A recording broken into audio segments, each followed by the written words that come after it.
the Nostalgia Critic guy. Remember it so you don't have to.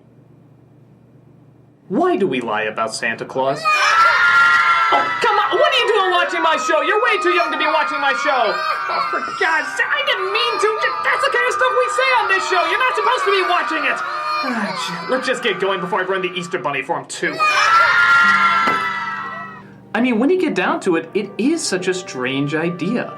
All the parents, as well as pretty much all the world, lies about the existence of this fictional character. And there's no given time that kids are supposed to be told. They either sort of figure it out on their own, or their parents tell them when they think they're ready. I mean, the idea is charming that a magical character can be in your house leaving you gifts, but doesn't it inevitably have to meet with the jarring truth? Don't a lot of kids have to go through heartbreak and sadness when they're told there is no Santa Claus? Okay, most kids take it okay, but there's definitely some that are just destroyed by that fact. The idea of finding out that there's no Santa for some kids is like finding out there's no God. It's pretty heavy stuff to have sink in. So, why do we do it? Why do we lie to their faces when at one point we have to acknowledge that we lied to their faces? Well, there's a couple different ways of looking at it. First off, for the kids who get older and figure it out for themselves, they often want to save face and not feel like they've been taken advantage of, so they try not to let it bother them as much.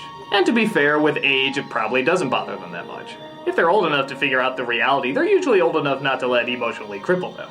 But what about the kids who don't figure it out? Well, many are told that they can now partake in a new kind of magic. The kind of magic that involves keeping the illusion alive for other kids. Because, hey, magic is an illusion. And it's unlikely you were heartbroken when you found out how they sawed a woman in half. If anything, you respected the illusion even more. Santa can kind of be the same way, especially if you have younger siblings. Suddenly, you can be the one creating the fantasy and putting on the show. You can be the one creating and sharing the stories. And if not with your siblings, then with any other kids you come across. You now have the ability to no longer be the audience member, but rather the weaver of the illusion itself.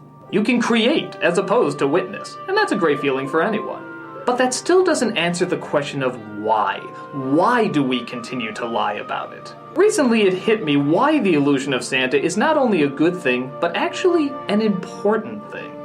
Really think about all the surprises life has thrown at you. Just when you think you got it all figured out, you have all the answers, a bit of truth you never expected falls in your lap and changes everything. As many of us have noticed, change is hard, and there's been far too many times we come across a situation that's fooled us. A person who did something we thought they could never do, or a mindset you've held for years now has to be totally different in light of something that's occurred in your environment. Everybody has to go through these rough times at some point in their life, where someone's perception of reality is suddenly destroyed and everything becomes uncertain.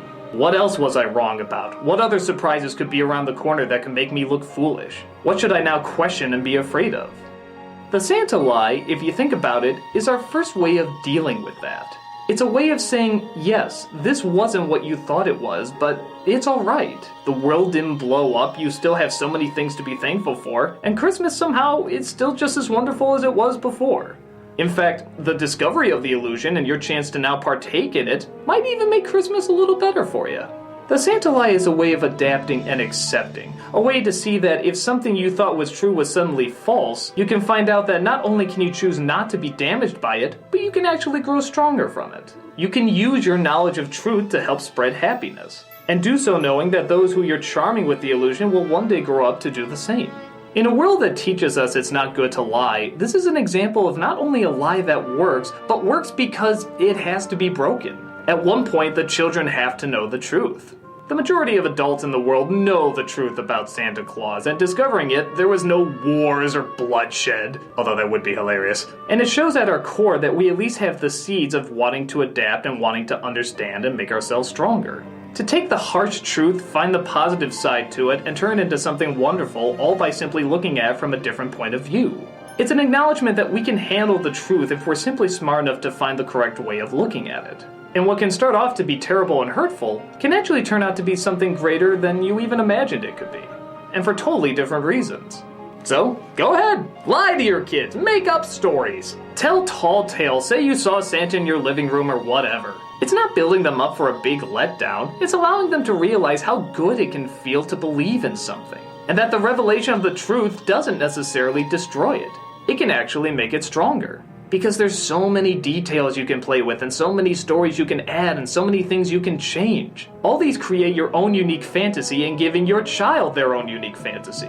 One that'll result in a memory that's distinctly theirs and no one else's. It's one of those rare lies where the discovery of the fact only seems to make it last longer and make us love it even more. And while we're at it, the Tooth Fairy isn't real either. I'm the Nostalgia Critic, and clearly your parents need to watch you closer.